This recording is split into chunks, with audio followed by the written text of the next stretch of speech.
پاکستان کے پیہم اور بار بار مطالبے کے باوجود کہ جو بھارت کے اندر معاملہ ہوا سب نے مذمت کی، ہم بھی مذمت کرتے ہیں کہ ایسا نہیں ہونا چاہیے تھا، لیکن اس کی تحقیق کے لیے غیر جانبدار پلیٹ فارم اور جگہ کا انتخاب کیا گیا کہ کہیں سے اس کی تحقیق کرائی جائے، لیکن عالم دنیا کے سامنے اپنے دعوے کی سچائی کو ثابت کرنے سے مودی دہشت گرد حکومت بالکل غافل رہی، اور پاکستان مسلسل تبصرہ نگاروں کو اور مختلف ممالک کے مبصرین کو اس خطے اس علاقوں کا دورہ کراتا رہا اور دعوت دیتا رہا کہ ہندوستان بھی اسی طریقے سے مبصرین اور جو تحقیق و تفتیش کرتے ان کو بلائے، اور جس جگہ پر یہ واقعہ پیش آیا اس کی تحقیق کرے، اور مجرم تک پہنچنا یا دہشت گرد تک پہنچنا جو ہمارے لائق خدمت ہم انجام دیں، جو قانون، ضابطہ، امن اور اخلاق اور ایک پڑوسی ملک کے بھائی چارگی کے حوالے سے بیان ثبوت تھا، لیکن مودی حکومت جو ایک دہشت گرد حکومت، جنونی حکومت ہے، اس نے 6 سے 7 مئی کے درمیان جو شب خون مارا، اس میں کوئی دو رائے نہیں ہے کہ دارالسلام پر یہ حملہ دین اور اسلام پر حملہ ہے، اور اس وقت بھارت کے خلاف کھڑے ہونا اور مودی دہشت گرد کے خلاف کھڑے ہو کر پاکستان کی حفاظت کرنا ایسے ہی فرض ہے جیسے کلمہ اور نماز فرض ہے۔ اس میں کوئی دو رائے نہیں، نہ اس میں کوئی سیاست ہے، نہ فوج کی خواہ مخواہ طرفداری ہے، نہ کسی حلقے کے اندر جانا ہے، کیونکہ اس اصلاحی معاملے کے بعد اس طرح کا ہونا یہ مسلمانوں کو اس سطح پر لا کر کھڑا کر دیتا ہے۔ اور قرآن کریم فرقان حمید کا یہ ارشاد گرامی موجود ہے، اور اس میں خاص طور پر یہ کہا گیا کہ جب اس قسم کی صورتحال کھڑی ہو جائے تو پھر اس میں جو شخص آگے بڑھ کر دارالسلام کی حفاظت کے لیے اپنا کوئی عمل پیش نہ کرے، تشویش پھیلائے، کمزور باتیں کریں، اور کسی سیاسی پارٹی کا لونڈا ہونے کے ساتھ ساتھ وہ اپنے لیڈر کی چاہت کے اندر کہ لیڈر جیل کے اندر ہے، تو بھائی جو غلط ہے وہ غلط ہے، کون اس کی مذمت نہیں کرتا، لیکن اتنا آگے بڑھ کر اس ظلم و بربریت کے باوجود وہ عسکری اداروں کے اوپر اور پاکستان کے اقدام کے اوپر شک پیدا کرے، تو ایسے منافقین سے متعلق بھی قرآن کریم نے واضح طور پر کہا ہے جو مسلمانوں کی صفوں کے اندر شک پیدا کرتے ہیں۔ موجودہ صورتحال میں 6 اور 7 مئی کے درمیان ہونے والا وہ بدترین واقعہ اور اس کے ساتھ ساتھ قضیہ فلسطین جو تمام عالم اسلام اور دنیا کے پردے کے اوپر ایک مظلومیت کی داستان اور اسرائیل کی بربریت اور جارحیت کی ایک بدترین تصویر جو نوشتہ دیوار کے مانند ہر شخص اس ظلم اور بربریت کو اور اہل فلسطین کی مظلومیت اور بیچارگی کا مشاہدہ نظارہ کر سکتا ہے، لیکن موجودہ صورتحال میں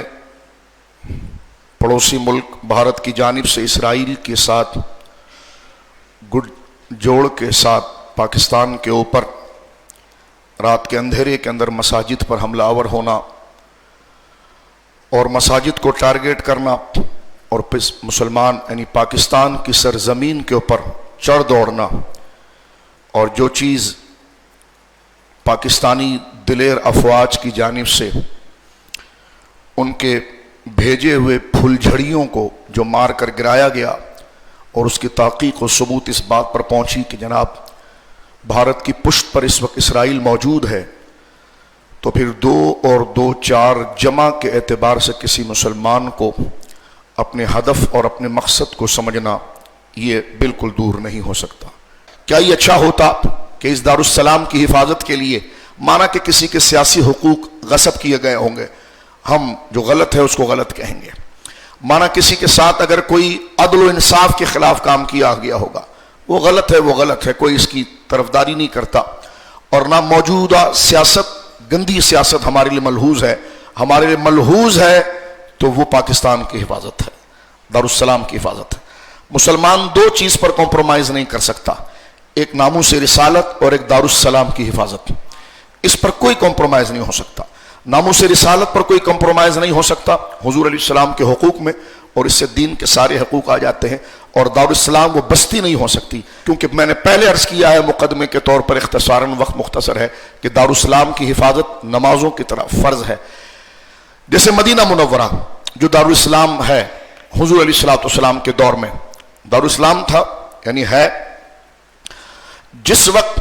مختصر سے لشکر کے اوپر 2-2.5 لاکھ رومی ٹوٹ پڑے، اور غزوہ تبوک جناب رسول مکرم صلی اللہ علیہ وسلم کے غزوات کا آخری غزوہ، حضور کو تمام خبریں آ چکی ہیں کہ اسلام دشمن اکٹھا ہو چکے ہیں،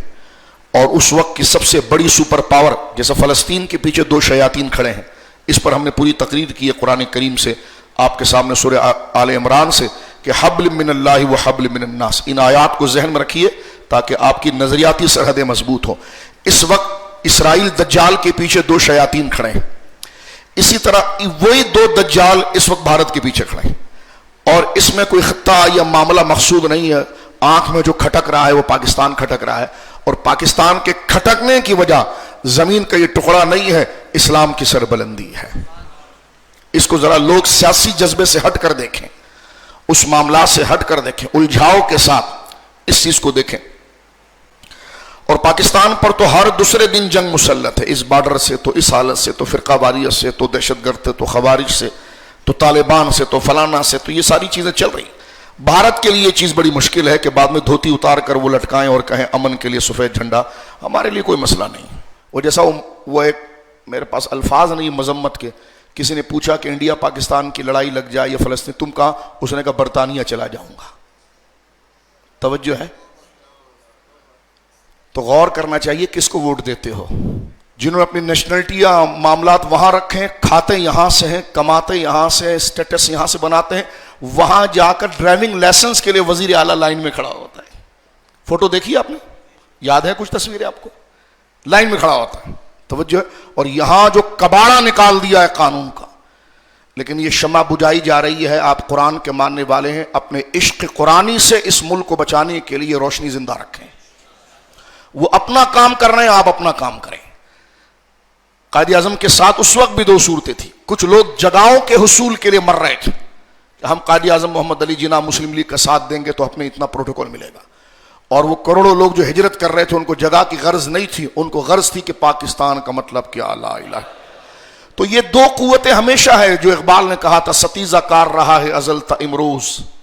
چراغ مصطفی سے شرار بولہبی۔ آج بھی ہمارے درمیان کچھ لوگ منصب و مقام کا تقاضا کرتے ہیں، کچھ کہتے ہیں ساری بات چھوڑو بھائی، سب معاف، سب سے پہلے پاکستان۔ تو لہذا پاکستان کی حفاظت یہ اسلام کی حفاظت ہے، یہ سمجھ لیجیے۔ اور پاکستان کا قضیہ مقبوضہ کشمیر اور فلسطین ہے، اور اس وقت پاکستان پر یہ سارا برڈن جو مسلط کیا گیا ہے، اس کی وجہ یہ کہ پاکستان مظلوم مقبوضہ کشمیر کے لوگوں کے لیے اپنی آواز کو بند کر دے اور فلسطین کے قضیے پر بات نہ کرے، اور یہاں سے وہ صورتحال جو بن رہی ہے جو ہمارے سامنے نظر نہیں آ رہی۔ ہم دیگر لوگوں پر تنقید و تبرہ تو کرتے ہیں، لیکن اس کے پیچھے جو ایک پورا فارمولہ چل رہا ہے جس کے لیے اسرائیل، جب ہم اسرائیل کے خلاف ہے ہی نہیں، بقول تمہارے فوج اسرائیل سے ملی ہوئی ہے، اسرائیل کے ساتھ، تو اسرائیل کو ہم پر اٹیک کرنے کی وجہ کیا ہے؟ ہمارے لیے تو مرات اور دروازے کھول دینے چاہیے، لیکن اس وقت بھارت کی پشت کے اوپر اسرائیل کے ساتھ جو یہاں پر چڑھائی ہو رہی ہے، تو اس میں مقصد صرف کیا ہے؟ اسلام۔ اور پاکستان کا قصور کیا ہے اس موجودہ نظریے کے اندر؟ مقبوضہ کشمیر کے مسلمانوں کے حقوق اور فلسطین کے مسلمانوں کے حقوق۔